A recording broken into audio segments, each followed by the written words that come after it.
नमस्कार, India TV देख रहे हैं आप। आपके साथ मैं हूं प्राची पाराशर। झारखंड के सीएम की उल्टी गिनती शुरू हो गई है। माइनिंग लीज केस में हेमंत सोरेन की विधानसभा सदस्यता खत्म हो गई है। चुनाव आयोग के ओपिनियन पर थोड़ी ही देर में झारखंड के गवर्नर का ऑर्डर आने वाला है। हेमंत सोरेन ने सीएम रहते हुए खुद अपने नाम से खनन का पट्टा आवंटित करा लिया था। इस पर चुनाव आयोग ने गवर्नर के पास अपनी ओपिनियन भेजी है। सूत्रों के हवाले से खबर है कि आयोग ने हेमंत की विधानसभा सदस्यता खत्म करने के लिए कहा है। तो देखिए, हेमंत सोरेन आज इस्तीफा देंगे ये तो अब तय समझा जा रहा है, क्योंकि थोड़ी ही देर में राज्यपाल को अपना फैसला सुनाना है। चुनाव आयोग ने अपनी राय यानी कि अपनी ओपिनियन बंद लिफाफे में भेज दी है राज्यपाल के पास। लेकिन जो सूत्रों के हवाले से जानकारी मिल रही है वो ये है कि चुनाव आयोग ने अपनी ओपिनियन में विधानसभा सदस्यता रद्द करने की बात कही है हेमंत सोरेन की। तो देखिए, रांची में सीएम हाउस में हलचल तेज हो गई है। सभी विधायकों को सीएम हाउस बुलाया गया है। विधायकों के साथ आगे की रणनीति बना रहे हैं हेमंत सोरेन।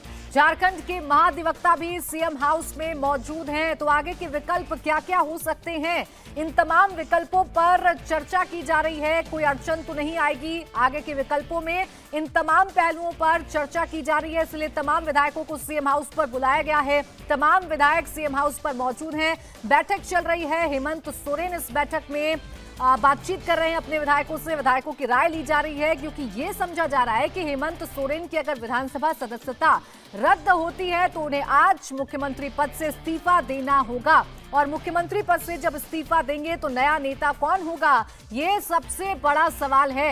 हालांकि सोर्सेज ये बता रहे हैं कि जो प्रबल दावेदारी है वो हेमंत सोरेन की पत्नी की मानी जा रही है। और इस बीच बड़ी खबर आपको बताएं, कांग्रेस ने अपने सभी विधायकों को रांची बुला लिया है। ये बड़ी खबर आपको बता रहे हैं, चूंकि इस वक्त महागठबंधन की सरकार झारखंड में है, जिसमें कांग्रेस भी शामिल है। अब कांग्रेस ने अपने तमाम विधायकों को रांची बुलाया है। रांची के लिए कॉल किया गया है तमाम विधायकों को, क्योंकि अब जो गठबंधन के साथी हैं वो भी इस पहलू पर चर्चा करेंगे। जो स्थिति पैदा हुई है हेमंत सोरेन के खिलाफ, इसको लेकर अब जो गठबंधन के साथी हैं वो भी विचार विमर्श करेंगे।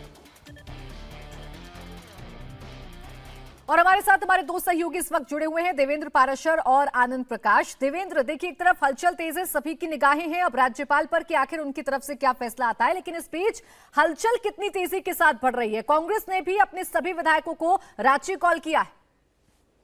और इन सभी दलों की अगर बात करें, चाहे जेएमएम, कांग्रेस या आरजेडी या जो लेफ्ट के दल हैं जो कि गठबंधन में सहयोगी हैं, इनमें से सबको ये पता है कि राजभवन का जो नोटिफिकेशन है वो क्या आने वाला है।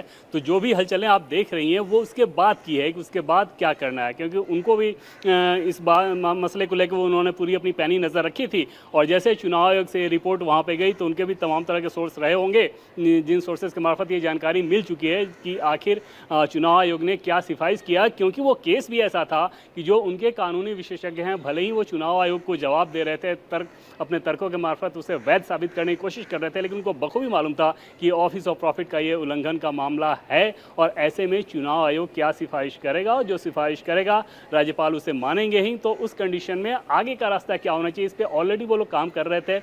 अब क्योंकि वो फाइनल टाइम आ गया है कि जब थोड़ी देर के अंदर वो नोटिफिकेशन आएगा, वो सूचना आ जाएगी, उसके बाद आगे की प्रक्रिया किस प्रकार से हो, किस प्रकार से गठबंधन एक बार फिर से अपना नया नेता चुने, इन सारी चीज़ों को लेकर ही कवायद चल रही है। और निश्चित तौर पे गठबंधन के लिहाज से आप कहें तो दो तरीके से एक झटका है। एक तो पब्लिक पोस्टिंग में झटका है, और दूसरा झटका इस बात को लेकर आएगा कि जिस प्रकार से हेमंत सोरेन ने पूरे गठबंधन के सहयोगियों को बांध कर रखा था और एक तरह से उनको अपनी सीमाओं में भी रखा था, क्या आगे कोई दूसरा व्यक्ति ये तमाम पहलू हैं जिन पर चर्चा की जा रही है। इस बीच एक बड़ी खबर आ रही है, चुनाव आयोग की रिपोर्ट के बाद बीजेपी ने सीएम हेमंत सोरेन का इस्तीफा मांग लिया है। तो वहीं झारखंड मुक्ति मोर्चा ने बीजेपी सांसद निशिकांत दुबे पर अटैक किया है। झारखंड मुक्ति मोर्चा के महासचिव सुप्रियो भट्टाचार्य ने पूछा कि चुनाव आयोग की सीलबंद रिपोर्ट बीजेपी सांसद तक कैसे पहुंची।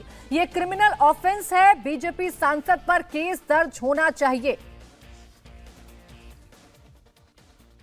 ये फर्जीवाड़े है। चुनाव आयोग यदि संवैधानिक संस्था है तो उसका सीलबंद रिपोर्ट किसी सांसद के पास कैसे आ सकता है?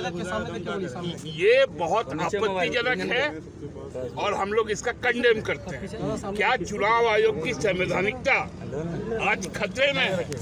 चुनाव आयोग को इस पे निर्णय लेना चाहिए और इस पर आपराधिक मुकदमा दर्ज होना चाहिए। सुप्रीम कोर्ट भी जाने की तैयारी में है इस अब तरह के मामले को परिस्थिति लेकर। क्या होता है, निर्णय क्या आता है, माननीय राज्यपाल जी का निर्णय क्या आता है, उसका हम इंतजार करते हैं। 4 बजे क्या है? 4 बजे 4:30 बजे हम बात करें। दादा आप उसको सच मान रहे हैं क्या?